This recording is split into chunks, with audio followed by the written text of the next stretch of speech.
One of the Andy Burnham's pledges, very much publicised, has been the homeless problem, and we do know the number of homeless that we have in Tameside, but of course people think of homeless as the people who are deemed the rough sleepers, people that sleep outside in this awful weather, for example.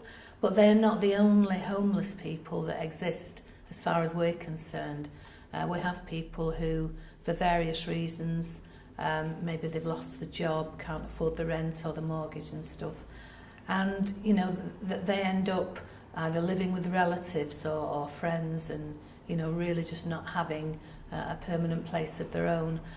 So we're working on all aspects of this, trying to make sure that we can offer affordable housing, decent rents, decent housing as well, and not the kind of awful homes that some of our private landlords offer. We want to deal with that as well. So it's a whole big project actually to help and deal with people that find themselves in a homeless situation. And yes, we're working with Andy Burnham's office on the rough sleepers, and at the moment with the weather we have right now, we have members of staff going out in all areas of Tameside where we know people tend to bed themselves down for the night, offering them a safe, warm, comfortable place to sleep. The fire stations, for example, have opened their doors and made it possible for us to afford people with something that keeps them safe during this awful weather. So we're very thankful for that as well. While we're on the topic of the weather, what have you made of the council's response, you know, in the past week, all this dreadful snow we've been having? Well, frankly, the staff in Tameside have been absolutely exemplary. I do know, I actually went out on one of the gritters myself a week or so ago, you know, just to sort of experience what the kind of things that the drivers have to put up with, quite frankly.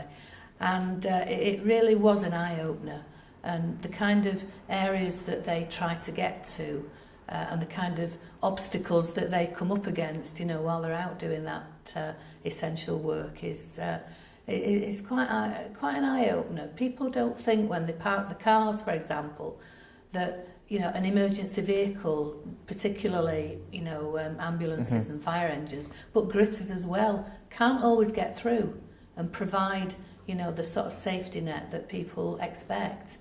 But they've been excellent. I mean, we had a particularly bad day yesterday, as I'm sure you're well aware, and many of our people, you know, they just roll up the sleeves, they just get on with it.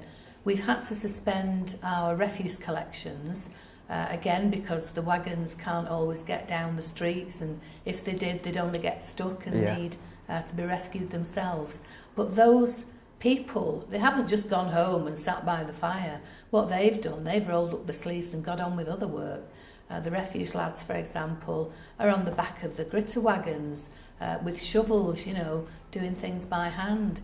They've been out in this weather digging people out of snowdrifts. We've had our people last night up on the M62, you know, getting people out of those awful situations up there. That they've absolutely been magnificent. I can't praise them enough. And every one of them have been wonderful. We've also, of course, had all of our social workers that look after the elderly in particular, but vulnerable people generally, starting to ring round, asking people, are you okay? Is there anything that you need? Have you got any problems? You know, are you safe? Are you warm enough? Things like that. And that is happening today, it was happening yesterday. People are being visited, we're checking up on people the best way we can. And also, of course, putting out the message to other people, check on your neighbour. If you know your neighbour is alone, is elderly, has any needs, you know, maybe disabled, then please check them out. Please make sure they've got everything that they need and that they're safe and that they're okay. And all of our members of staff, even if they can't get into work themselves, they're actually helping people around where they live, you know, that sort of thing. So we do have an absolutely brilliant workforce generally, and everyone just does what they have to do, even if it's not their normal day-to-day work. They just get stuck in and they do it, and I'm very, very proud of them.